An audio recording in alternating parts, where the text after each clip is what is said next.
Si Dato Adlaw nagalaib tungod sa Lang tawa ko. discrimination. Dako naging problema ko, imo mo gipadlak-padlak gud.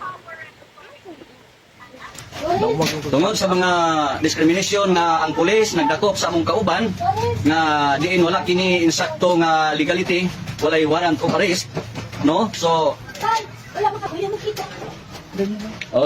aniya kami nagalive karon mahal na pangulo nga ang hinungdan ni ani tungod kay wala sila mo subay sa legality, wala sila mo comply sa free, prior and informed consent sa rightful owner sa ancestral land.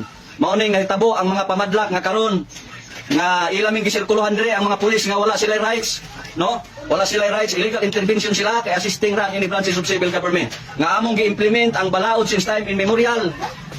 Republic Act 371, April Law of 1997, Divine Customary Law, nandito sa management sa Federal Tribal Government of the Philippines para sa kalinaw o panaghiusa.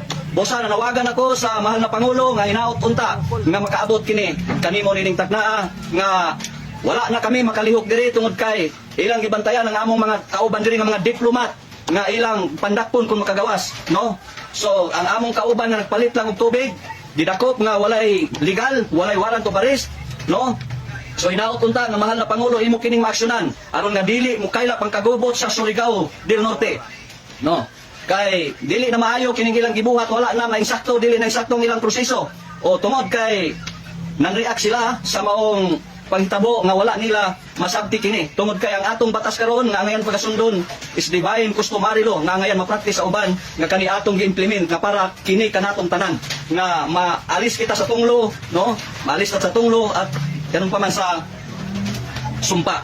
Dahil sa batas ito po maalis po tayo sa tunglo.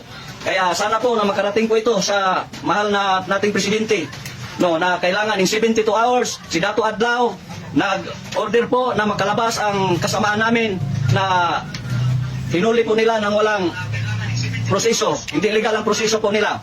Kaya tinatawagan ko po ang lahat ng mga sundalo infantry nga angayan nga makasuporta namo diri karon. Tungod kay dili namo gusto ang pagbantay sa mga kapulisan, among gihangyo ang mga kasundaluan nga magbantay namo diri para sa manifestation sa kalinaw panaghiusa. Busa daghang salamat hinaot unta nga sa gamay mensahe ni Dato Adlaw nga moabot kini sa mahal nga Pangulo aron nga kini maaksyonan dayon kining maong mga lakang sa atong mga kapulisan nga walay saktong mensahe, walay saktong proseso. So daghang salamat og maayong hapon kanatong tanan. God is justice.